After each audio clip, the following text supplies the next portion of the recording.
Bonjour à toutes, bonjour à tous. Nous sommes vraiment ravis de vous retrouver aujourd'hui sur Assurance TV.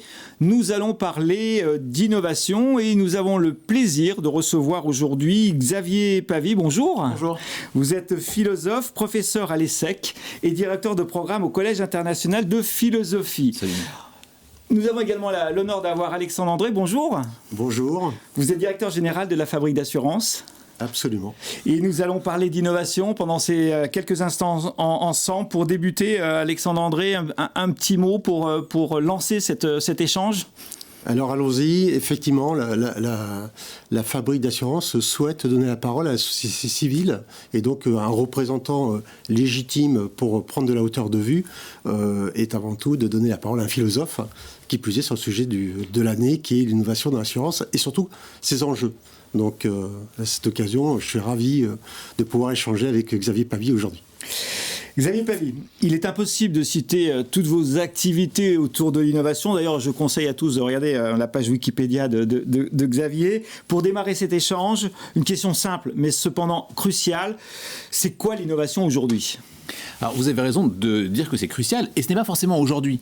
L'innovation est définie de manière assez claire et distincte en 1911 par l'économiste Joseph Schumpeter. Et Joseph Schumpeter va dire que l'innovation, attention, ça vient de innovare en latin. Innovare, ce qu'on utilise en anglais, le mot à l'intérieur, et novare signifie le changement. Autrement dit, c'est le changement à l'intérieur. Et Joseph Schumpeter le définit en ces termes. L'innovation, c'est l'exploitation industrielle des inventions et leur dissémination qui va leur donner une importance économique. Autrement dit, quand je veux définir l'innovation, j'ai besoin de 4 critères. J'ai besoin d'une invention, d'une idée. Elle doit être capable d'être exploitée industriellement. Industriellement ne veut pas dire simplement des produits physiques, mais être capable de le répéter. La dissémination, c'est pas que pour une personne, c'est pas un prototype, c'est pas une maquette, c'est pour beaucoup de monde. Et puis le 4e élément est fondamental, l'importance économique. Et pour Schumpeter, c'est clair, c'est réussir à avoir du profit grâce à ce que l'on va mettre en œuvre. Autrement dit, nous sommes entourés d'innovation en permanence, mais tout ce qui est nouveau n'est pas forcément une innovation. Ça peut être de l'invention simplement. Donc nous avons besoin de qualifier l'innovation et elle est très clairement définie. Bon, ça fait du bien de poser les bases. Merci pour ce rappel, Xavier.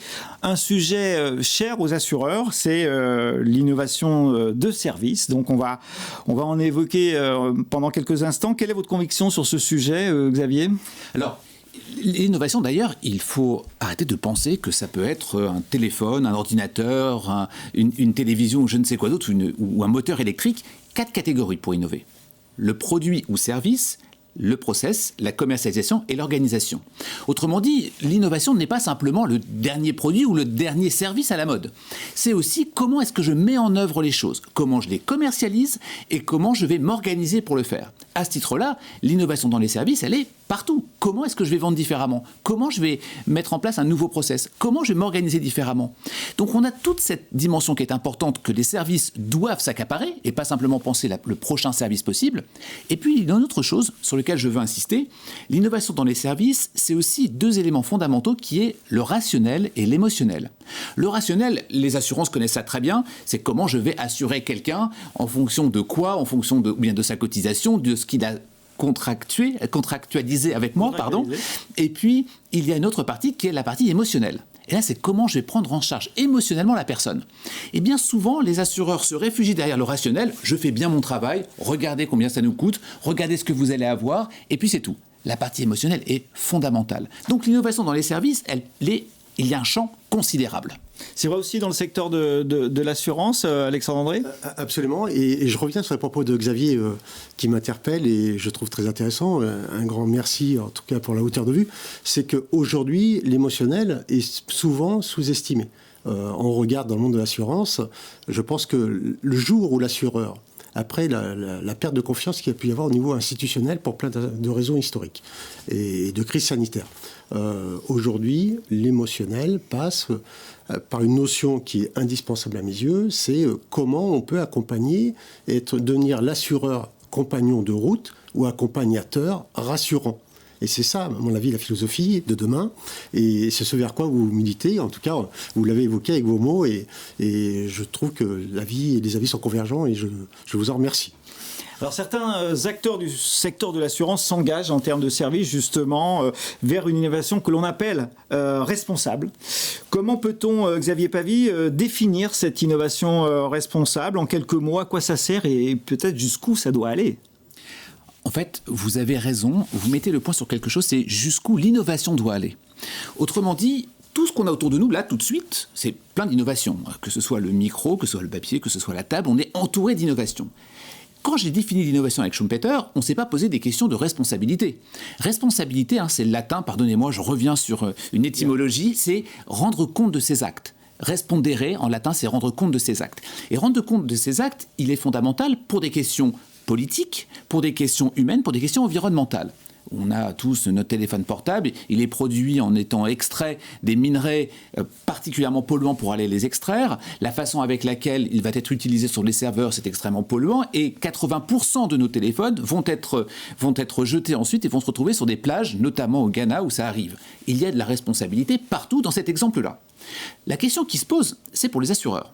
Autrement dit, les assureurs doivent se poser la question de la responsabilité à deux endroits. Ils connaissent par cœur la responsabilité, mais selon l'angle de vue de l'assureur. D'accord ? Ils savent très bien ce que c'est par rapport au légal. De quoi je suis véritablement responsable? Il y a une autre question, qui est de dire comment je suis responsable d'un point de vue éthique. Non pas simplement légal, mais comment je vais plus loin de ce que je fais habituellement. Autrement dit, j'ai deux responsabilités quand je suis assureur. La responsabilité, moi, quand je mets un produit sur le marché, mais aussi la responsabilité de ceux que j'assure. Et je ne peux pas m'en déléguer, je ne peux pas le nier, je ne peux pas m'en défaire. Évidemment, légalement, vous pouvez le faire. Mais aujourd'hui, nous ne pouvons pas nier les enjeux, encore une fois, politiques, lorsqu'on a un téléphone portable que l'on souhaite assurer, où dedans les données vont être enregistrées, où la caméra de vidéosurveillance va être utilisée. La responsabilité revient à l'assureur. Il peut dire non parce que légalement, ce n'est pas le cas. C'est vrai. Mais nous ne pouvons plus aujourd'hui innover sans avoir une conscience de ce que nous faisons, y compris si l'on peut le faire légalement. C'est de manière très simple.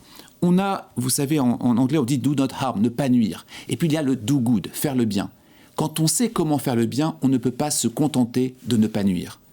Et les assureurs qui veulent espérer avoir quelque chose, que ce soit avec de plus jeunes générations, que ce soit aussi pour assumer leur rôle au sein de la société, ils doivent aller beaucoup plus loin que le ne pas nuire ou le légal, mais comment je peux faire le bien.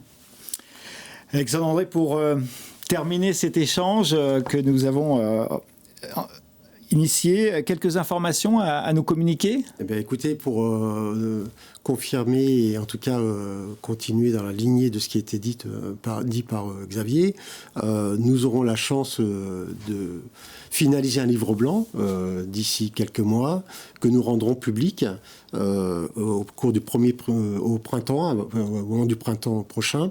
Et à cette occasion-là, nous aurons l'occasion d'échanger sur les différents enjeux, en tout cas, qui sont des enjeux d'actualité et de société par rapport au monde de l'assurance.